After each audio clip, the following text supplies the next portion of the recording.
오늘 설교 제목은 이것입니다. 생명을 거는 기도입니다. 생명을 거는 기도. 인생의 시련을 잘 견디면, 인생의 풍파를 잘 견뎌내면 어떤 일이 벌어지냐면 하나님께서 주목하십니다. 그 사람 주목하세요. 잘 견뎠구나, 기특하구나, 주목해 바라보시죠. 그 대표적인 인물이 오늘의 본문의 주인공 에스더입니다. 자, 에스더는 바사 왕국의 왕비 왕후가 됩니다. 에스더의 이름의 뜻이 있어요. 그게 뭐냐면 저 그림 속 사진처럼 별이란 뜻이에요. 에스더는 별이란 뜻입니다. 에스더가 별처럼 빛난 이유는 어둠을 잘 통과했기 때문에 별이 되는 거예요. 어두운 하늘을 밝히는 별이 된 것입니다. 하나님이 에스더를 주목한 이유는 그녀가 시련을 잘 견딘 여인이었기 때문에 그렇습니다. 하나님은 에스더를 왕으로 선택한 이유는 그녀가 믿음의 여인이요 용기 있는 여인이기 때문에 그렇습니다. 기도의 능력을 아는 여인이기 때문에 하나님께서 그녀를 주목하시고 그녀를 선택하셨어요. 그녀가 소유하고 있었던 여러 성품들이 있었어요. 그런데 그 성품들은 고난을 통해서 그녀에게 만들어진 작품이 되었다라는 거예요. 에스더는요, 고아처럼 성장했습니다. 그녀의 부모님은 일찍 돌아가셨어요. 그녀의 삼촌 모르드기의 집에서 성장을 하게 되었습니다. 하나님은 모르드게를 통해서 에스더를 믿음의 여인으로 성장시키셨습니다. 내면과 외모를 아름답게 저 보시는 사진처럼 가꾸게 하셨습니다. 때마침 이 바사 왕국에 아수에로의 왕의 왕비였던 와스티가 왕이 콜링을 했어요. 왕궁으로 오거라. 그랬는데 왕비가 그 명령을 거역합니다. 그래서 왕이 괘씸하게 여기고 왕비의 자리에서 폐위를 시켜버리는 거예요. 왕궁에서 쫓아내버렸습니다. 그때 모든 궁녀를 책임지고 있었던, 주관하고 있었던 왕의 내시가 있어요. 헤게라는 내시가 하나님께서 그 헤게의 마음을 막 움직이셔가지고 와스디의 뒤를 이어서 수많은 여인들 가운데 에스더가 왕비가 될 수 있도록 전폭적인 지원을 받게 합니다. 자, 하나님은요, 왕의 눈에 저 노란색 옷을 입고 있는 많은 사람들이 있는 가운데 에스더가 눈에 딱 띄게 하셨어요. 에스더의 매력에 빠지게 하셨어요. 결국 바사 왕국의 왕비가 되게 삼으셨습니다. 왜냐하면 하나님은 장차 바사 왕국에서 일어나게 될 끔찍한 일을 에스더를 통해서 극복하게 하셨기 때문에 그렇습니다. 자, 그러면 유대인들이 경험하게 될 그 끔찍한 난관과 위기는 무엇일까요? 자, 어떻게 바사 왕국의 유대인들이 지금 살고 있습니까? 남유다가 멸망해서, 북이스라엘 멸망해서 이 유대인들이 포로로 바벨론에 끌려왔고 바벨론이 바사 왕국이 되었어요. 결국 나중에. 자, 그렇게 돼서 바사 왕국에 살고 있던 이 유대인들이 한 사람 때문에, 한 사람의 정치적인 야욕 때문에 모두 다 말살될 위기에 처해 있었던 것입니다. 그 한 사람이 누구냐면 하만이에요. 하만이란 사람은 아각의 후손이고 아말렉 족속의 후예였습니다. 유대인들과 원수지간이죠. 그는 아수에로 왕의 신임을 얻어서 총리의 자리까지 오르게 되었습니다. 하루아침에 승승장구했어요. 그러니까 자기의 자만심이, 교만이 하늘을 찔렀겠죠. 자, 총리가 되어서 이제 왕실을 두고 왕래를 할 때에 그 왕궁을 들어가는 그 문턱 앞에 모든 서 있는 사람들이 총리 앞에 어떻게 할까요? 엎드려 절하겠죠. 자, 그런데 그때 유독 한 사람만 모르드게는 총리가 드나들 때 그 사람 앞에서 절하지 않습니다. 똑바로 앉아가지고 그를 바라봐요. 왜요? 자기는 하나님 앞에만 절한다는 거죠.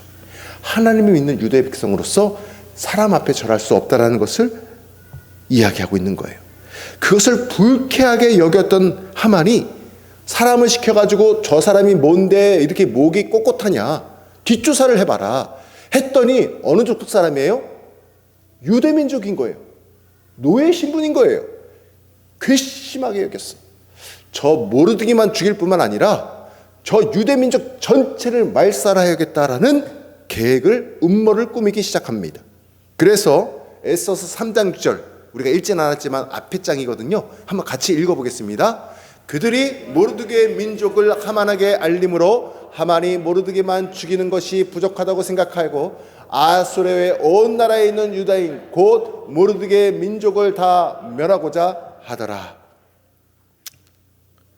하만을 추종하는 사람들이 있었어요. 저렇게 다 민족을 멸절해야겠습니다라고 작전을 꾸밉니다. 그런데 사람들이 어떻게 작전을 세웠냐면 아하수에로 왕 제12년, 왕이 된 지 12년 첫 번째 달에 하만 앞에 모여가지고 제비를 뽑습니다. 그리고 유대인들을 죽이려는 계획을 그들이 세워요. 음모를 세웁니다. 그들이 뽑은 날이 12째 달이 되었습니다. 하만은 왕께 나가서 한 민족의 왕의 법률을 지키지 아니한다는 고발을 막 음모를 꾸며서 하면서 그 이유로 그들을 진멸하고자 해요. 그 내용이 어디 담겨져 있냐면 에스더 3장 12절과 13절 말씀인데 제가 한번 읽어드릴게요. 눈으로 잘 보세요. 첫째 달 13일에 왕의 서기관이 소집되어 하만의 명령을 따라 왕의 대신과 각 지방의 관리와 각 민족의 관원에게 아하수에로 왕의 이름으로 조서를 쓰되 도장을 찍어준 거예요. 이제 명령이 떨어졌습니다. 곧 각 지방의 문자와 각 민족의 언어로 쓰고 왕의 반지로 인치시니라 도장을 찍은 거예요. 이에 그 조서를 역졸에게 맡겨 왕의 각 지방에 보내니 12째 달 곧 아달월 13일 하루 동안에 보세요. 아까는 음모를 첫째 달에 세웠다고 그랬잖아요. 근데 12째 달 12개월이 지났어. 12째 달 곧 아달월 13일 하루 동안에 모든 유다인을 젊은이, 늙은이, 어린이, 여인들을 막론하고 죽이고 도륙하고 진멸하고 또 그 재산을 탈취하라 하였다. 저 내용이 왕의 조서에 기록되어 있는 거예요. 생각해 보세요.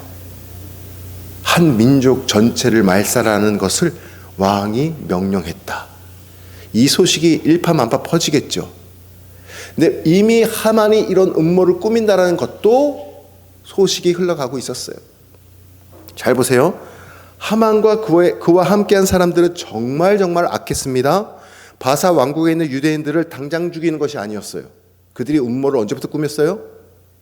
12개월 전부터 꾸몄어요. 그리고 조서를 내린 후에 12개월이 또 지난 후에 죽이겠다라고 지금 말씀 속에 보면 12째 달 곧 이달월 13일 하루 동안에 라고 표현하고 있습니다. 그러니까 조서가 발표나고 나서 즉시 가서 이렇게 살인이 일어난 것이 아니라 12개월 동안 이 소식이 온 성읍에 전파가 된 거예요. 그러니까 유대인들의 마음을 한번 상상해 보세요. 왕의 조성이 내려졌대. 우리 어떡하지? 이 공포심과 두려움을 몇 개월째 겪고 있습니까? 지금 12개월 동안 겪고 있는 거예요. 마음이 새카맣게 타들어가지 않았겠습니까? 이 소식을 들은 모르드게가 4장 1절과 2절에 보면은 어떻게 행동을 하냐면 자기 옷을 다 찢는데요. 다 찢고 굵은 베옷을 입고 죄를 뒤집어 쓰고 마치 억울한 일을 당했을 때, 마치 무언가 막 큰 장례를 겪었을 때, 어려움을 겪었을 때 입는 그 옷을 입고 왕궁 앞에 나가가지고 엎드려서 대성통곡을 하는 거예요.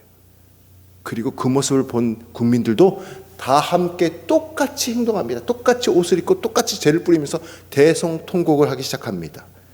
자, 에스더서 4장 3절 말씀을 다시 한번 보겠습니다. 같이 읽겠습니다. 시작. 왕의 명령과 조서가 각 지방의 이름에 유다인이 크게 애통하여 금식하며 울며 부르짖고 굵은 베옷을 입고 제 누운 자가 무수하더라. 자, 보십시오. 하나님께서는 자기 백성이 이렇게 대성통곡하며 부르짖는 소리를 외면하지 않으셨어요. 들으셨어요. 크게 애통하는 소리를 들으십니다. 금식하며 울며 부르짖는 소리를 들으셨습니다. 애굽에서 이스라엘 백성이 애굽의 학대를 받으면서 울부짖을 때 하나님은 울부짖는 소리를 들으셨던 거예요. 그런데 정작 한 사람이 그걸 모르고 있었어요. 그게 누굴까요? 에스더예요. 왕궁에 있었기 때문에 바깥에서 이렇게 돌아가는 소식을 듣지 못했던 거예요. 모르드게가 하만의 이 음모와 유대인의 직면한 위기를 에스더에게 가서 알립니다. 유대인들을 진멸하라는 수상궁에 내린 왕의 이 조서의 초본을 에스더에게 전해주는 거예요. 증거가 있어야 될 거 아닙니까? 모르드게는 에스더에게 왕께 나아가서 유다인을 위해 간절히 구하라고 부탁을 합니다. 그러자 에스더가 그것이 결코 쉬운 일이 아님을 말하는 거예요.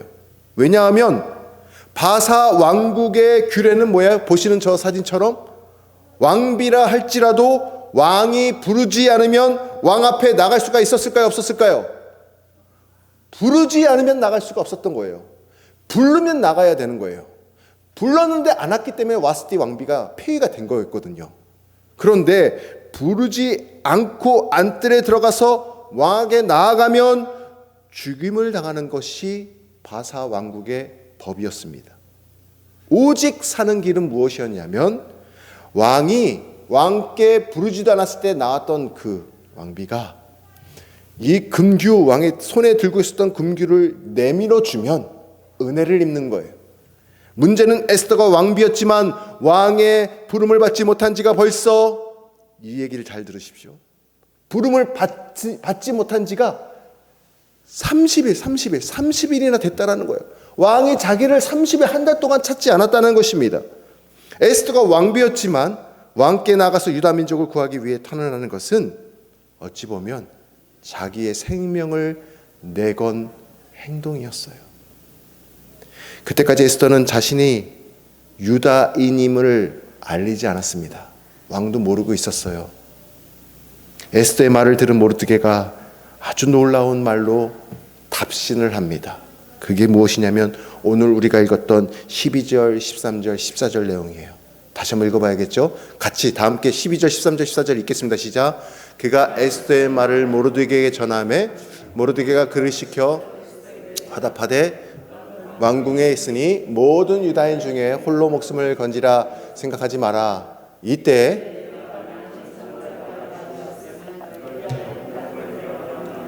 노임과 구원을 얻으려니와 너와 내 아버지 집은 멸망하리라. 내가 왕후의 자리를 얻은 것이 이때를 위함이 아닌지 누가 알겠느냐 하니, 모르드게 말이요 단호합니다. 아주 단호해요.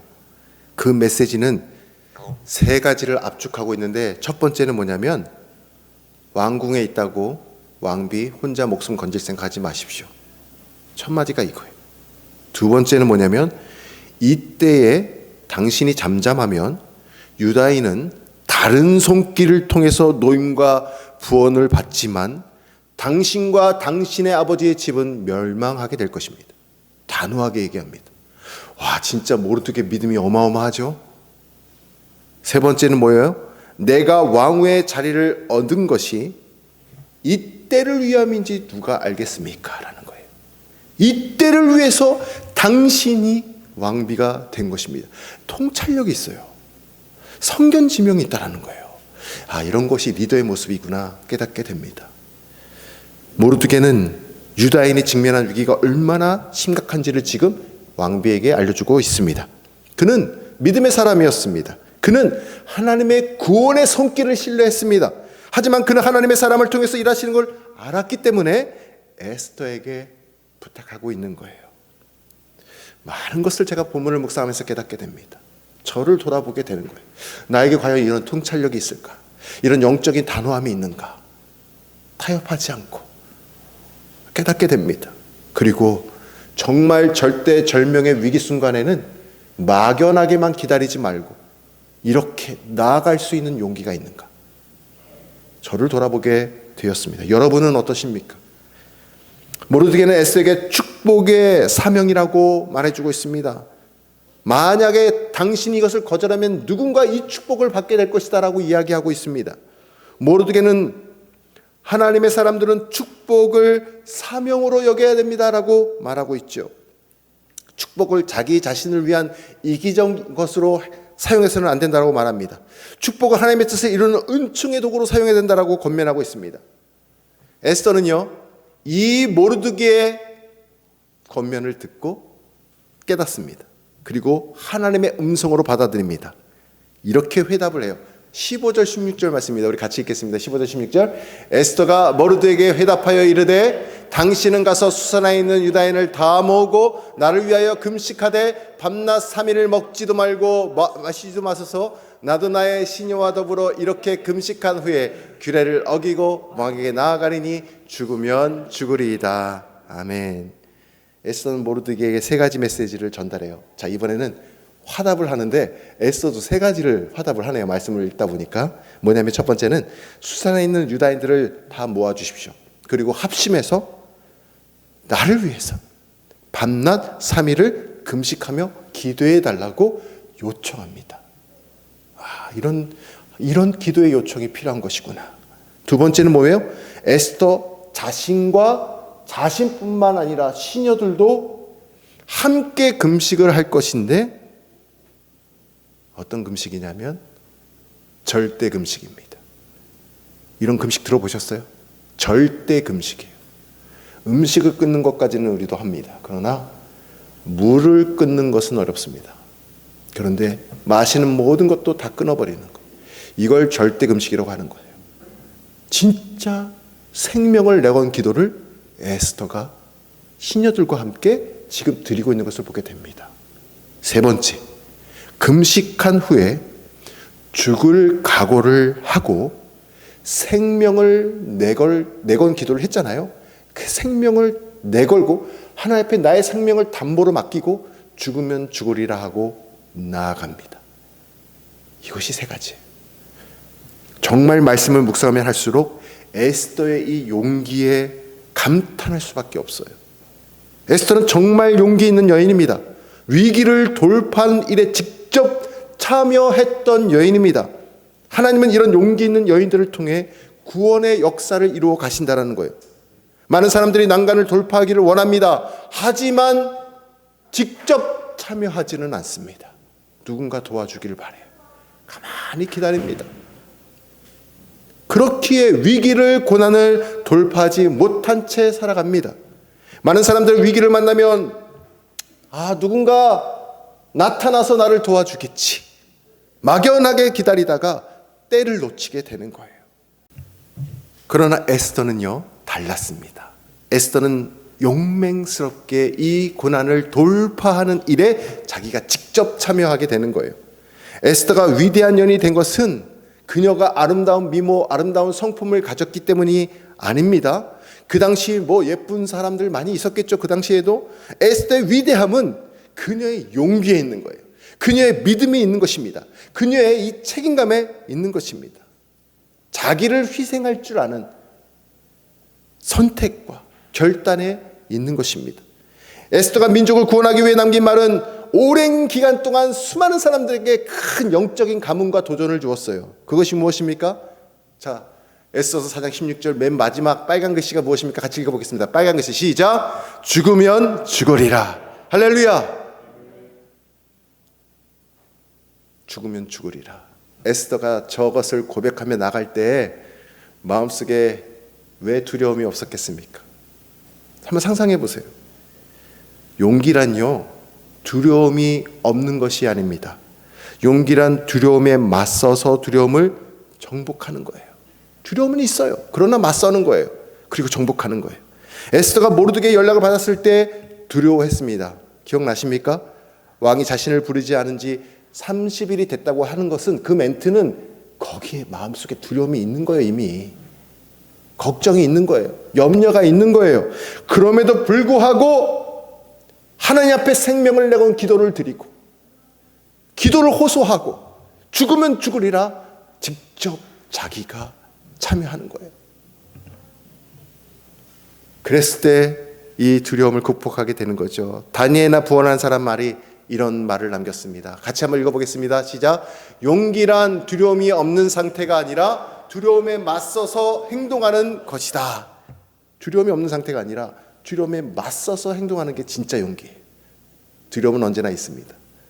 한 사람의 용기 있는 행동은 놀라운 파장을 일으키게 되는 거예요. 따라해 보십시오. 용기가 용기를 낳습니다.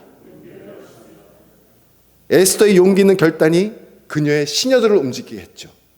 에스더의 용기 있는 결단이 수산에 살고 있는 모든 유대인들을 다 기도로 움직이게 하였던 것입니다.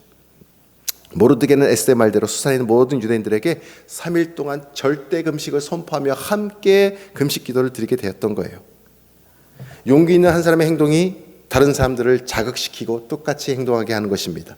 자, 에스더만 생명을 내건 기도를 드린 것이 아닙니다. 그녀의 시녀들도 함께 생명을 내건 기도를 드렸고 수산에 살고 있는 모든 유대인들도 함께 금식 기도를 드렸던 거예요.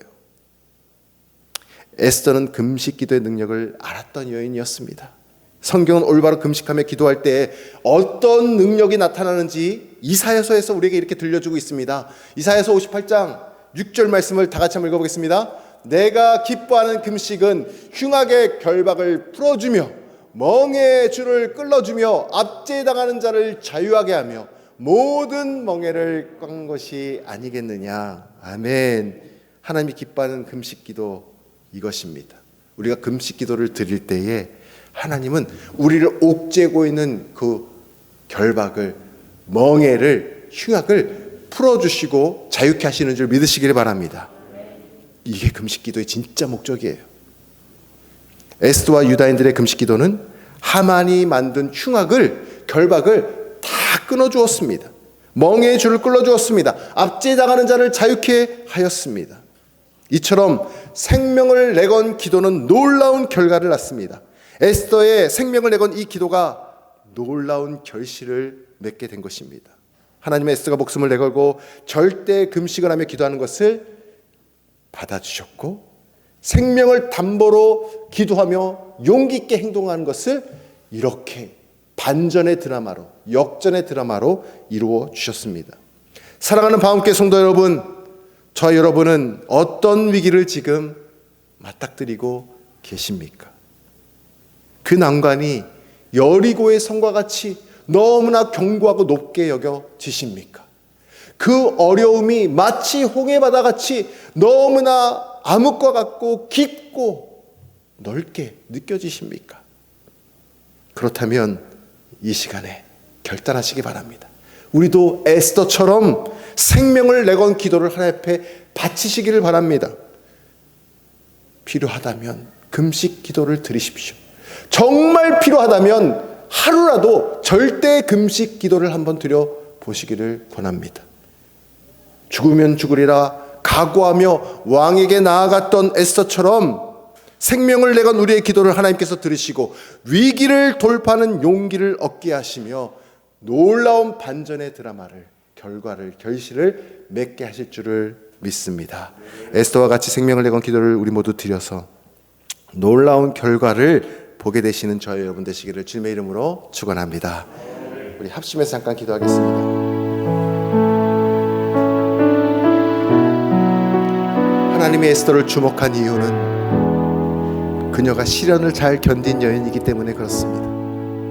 그녀가 믿음의 여인이요, 용기 있는 여인이요, 생명을 거는 기도를 드린 여인이었기 때문에 그렇습니다. 우리도 어떤 어려움이 찾아온다 할지라도, 어떤 난관 앞에 서 있다 할지라도 에스더처럼 생명을 거는 기도를 통해서 위기를 극복하는 은혜를 베풀어 주옵소서. 우리 간절히 기도하겠습니다. 하나님 저에게도 위기가 있고 하나님 저에게도 난관이 있고 저에게도 역경이 있음을 고백합니다.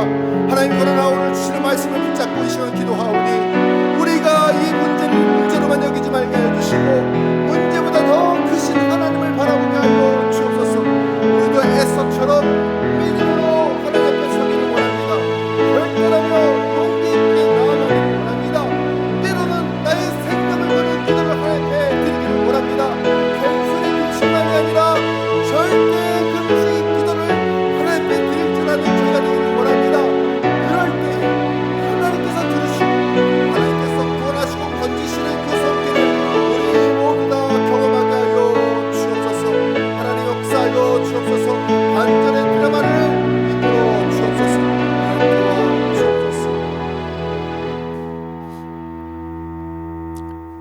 하나님 우리 인생의 수많은 위기와 난간이 찾아옵니다.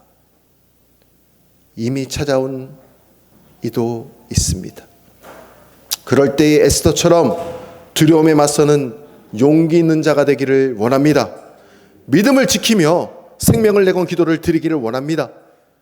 에스더가 홀로 금식한 것이 아니라 유다인들이 온 백성이 함께 통곡하며 기도하였듯이 우리도 합심으로 서로 중보하며 생명을 내건 기도를 드릴 때에 난간을 극복할 용기를 주시고 놀랍게 역사하시는 그 은혜를 경험케 하여 주옵소서. 우리 구주